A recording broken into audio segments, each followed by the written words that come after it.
Oi, tudo bem? Começamos agora o Conversando o Evangelho, o estudo semanal do Evangelho segundo o Espiritismo, tradução Guilherme Ribeiro. O estudo de hoje é o número 26, capítulo 6, o Cristo Consolador, itens 1 e 2, o jugo leve. Em nome da Casa Virtual Luz Espírita Caville, agradecemos a presença do Josimar, do Ney, da Michele, da Maria Rita e da Marli. Convidamos nossa amiga Marli para fazer a prece inicial. Boa noite a todos. Então vamos serenar nossas mentes, acalmar nossos corações, procurar respirar lenta e profundamente. Vamos nos conectar com Deus. Mestre e amigo Jesus, agradecemos imensamente a grande oportunidade do dia de hoje em fazermos este estudo que está sendo guiado e intuído por espíritos benfazejos da nossa colônia espiritual Maria de Nazaré. Agradecemos a presença de todos os irmãos que neste ambiente virtual se juntam em mentalidade, criando uma energia de estudo e pesquisa, tornando assim viável a construção de opiniões, questionamentos e amadurecimento de nosso estágio aqui na Terra. Pedimos, Mestre querido, que se for do nosso merecimento e de sua vontade, que nos seja enviada a capacidade maior de aprendizado e a verdadeira prática do seu Evangelho. Sabemos que em nossos momentos de aflições podemos contar com seu amor, que acolhe, ampara, redime e nos fortalece nessa caminhada. Pedimos, por fim, que sua bondade e seu amor se estenda a toda a humanidade, que possamos sempre servir em seu nome, assim seja. Que assim seja. Dando continuidade ao estudo, pedimos para o Josimar nos explicar a frase: com Jesus o jugo é suave e o fardo é leve. Boa noite, meus irmãos. Então, com Jesus o jugo é suave, o fardo é leve, pela mensagem, pelo conhecimento que Jesus nos trouxe, que é a boa nova, o Consolador prometido. O Espiritismo consolida todo esse conhecimento. Jesus nos trouxe a revelação de que a vida continua, de que a morte é apenas uma passagem, uma mudança de um meio para o outro. E quando nós compreendemos essa revelação em sua totalidade, quando nós estamos realmente com Jesus, as nossas aflições realmente ficam mais leves, porque nós passamos a compreender que todas as dificuldades que nós encontramos nessa experiência carnal é temporária. E as dificuldades que nós passamos por aqui são, na verdade, ferramentas para nosso burilamento. Então, dessa forma, o que antes nós enxergávamos com dificuldade, com sofrimento, passa a ser até um certo prazer, um certo merecimento em superar essa dificuldade. Por isso, o jugo é suave e o fardo é leve. Sim, e lá na nossa lição, a gente vê lá que Jesus se refere aos aflitos. Quem são os aflitos que Jesus ali chama no texto? Pois bem, temos que entender que a proposta de Jesus transcende ao olhar do ego, né? E partindo de uma visão mais ampla da alma, ele nos apresenta um convite para observarmos a vida sob o prisma que normalmente não atentamos. Pois se perdermos de vista esses aspectos, limitaremos a nossa jornada. Então todos nós estamos incluídos nessa proposta de Jesus. Por conta disso, na tentativa de encontrar a bem-aventurança na aflição, somos convidados a observar o sofrimento e suas consequências, que além dos seus efeitos imediatos, para poder conseguir verificar o ganho que pode ser alcançado quando se vive as circunstâncias aflitivas. Isso nos remete à busca de um sentido por trás da aflição. Ou seja, nós somos os causadores dos nossos próprios problemas, dos nossos próprios desequilíbrios. E para compreender as bem-aventuranças, é importante entender que a vida tem um propósito, um sentido profundo, que é o sofrimento que nos aflige, é um mecanismo desse propósito maior. Quando o sofrimento decorre da má utilização dos recursos que a vida nos coloca ao alcance, ou seja, é decorrente de existências passadas ou da atual, ele nos ajuda a corrigir o curso existencial, alertando para a forma de como não devemos nos conduzir. Quando conseguimos perceber o sofrimento dessa forma, damos conta do seu aspecto bem-aventurado. É o que Jesus quis fazer para que nós entendamos isso. Por quê? Porque fora isso, nós devemos ter condição de mecanismo da nossa vida e o serviço dela, impulsionando todos nós para a plenitude, que é o nosso propósito. Por isso mesmo, deve ser bem aproveitado e bem vivido no sentido de extrair dele as preciosas lições que a vida nos traz. Grande parte de nossas aflições nos atinge, provém de escolhas equivocadas que fazemos. Por isso que Jesus ele não generalizou, mas somos todos nós. Isso ocorre e temos que aprender a fazer escolhas, amadurecer, sair da superfície para perceber a profundidade da vida. Ao mesmo tempo, temos que nos dar conta que a intensidade que sofremos depende da nossa estrutura emocional, psicológica, espiritual, sendo o nosso trabalho é de nos burilarmos a nossa personalidade para enfrentarmos os eventos perturbadores, munindo-nos de valores e ferramentas para nos fazer com consciência. Quando assim fazemos, conseguimos encontrar as bem-aventuranças no sofrimento que passamos e somos consolados. Perfeito. E para todos nós aflitos, né, Jesus fez uma promessa. Quem é o nosso Consolador prometido por Jesus? Então, Jesus está lá em João 14, ele deixou uma promessa para os discípulos. Ele disse que enviaria outro Consolador, porque já estava próximo da partida dele, da terra, para que ficasse conosco e nos ensinasse algumas coisas que a humanidade na época não estava preparada para saber e para lembrar tudo que Jesus tinha dito. Ele prometeu o Espírito de verdade, que mais tarde ia trazer, como o nome diz, todas as verdades que nós sabemos hoje através do Espiritismo.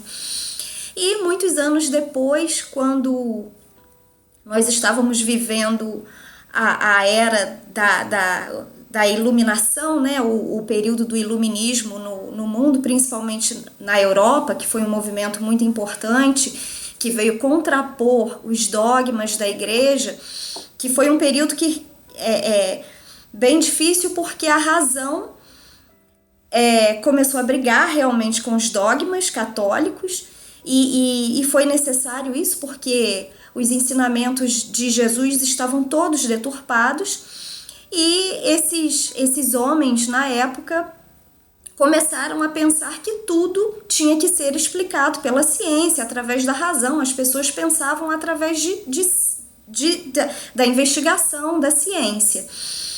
E aí veio o Espiritismo, o Espírito da Verdade. Nós tivemos as primeiras manifestações, primeiras não, né?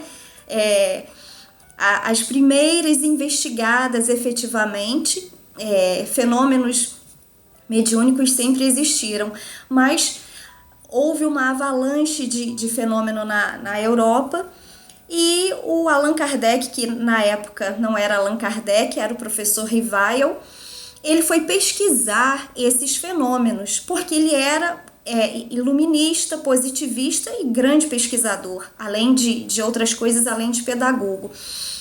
Então o Espiritismo surgiu como ciência primeiro, porque era necessário nesse momento essa investigação criteriosa por parte do Allan Kardec e de outras pessoas que estavam ali com ele naquele momento. E o Kardec diz o seguinte: o Espiritismo vem abrir os olhos e os ouvidos. Por que ele vem abrir os olhos e os ouvidos? Porque o Espiritismo, o Consolador prometido, vem explicar a razão dos sofrimentos, vem explicar a reencarnação, vem explicar aquilo que as pessoas não entendiam.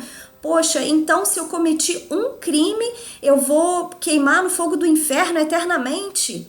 Não é assim.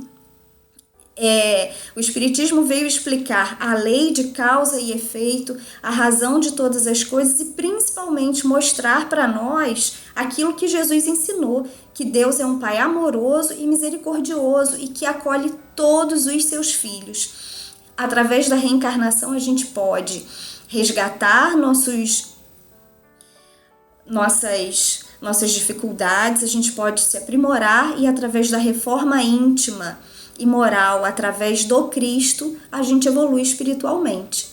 Por isso que o Espiritismo veio num período tão importante, num período em que a ciência era tão importante no mundo. E, além de ciência, né, além da ciência explicar todos os fenômenos espíritas, ou pelo menos a maioria deles, tem toda uma filosofia cristã que nos ajuda a nos desenvolvermos. Excelente. E se a gente tem já o Consolador prometido aqui na Terra, né? Por que o mundo ainda está repleto de miséria? Pois é.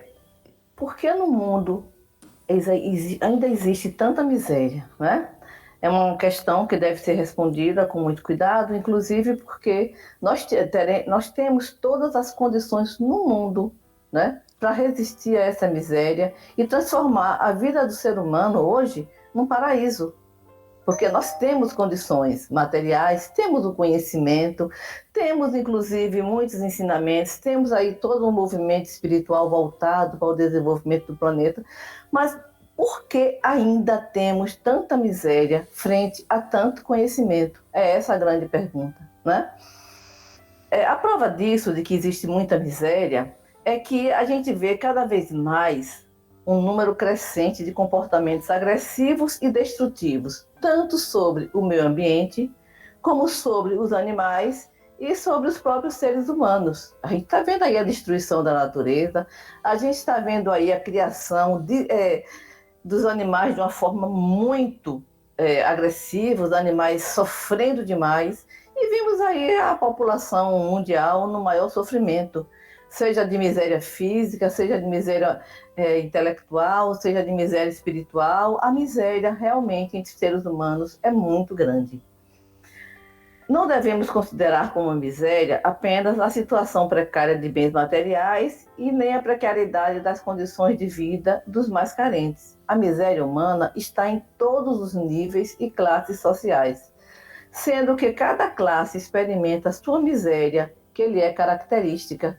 A gente vê nos lares mais abastados, aí pelo menos nas reportagens, quantos atos, né, de agressividade, de miséria naquele lar que poderia muito bem, né, pelas condições de vida, pelas condições materiais, não está passando por aquela situação.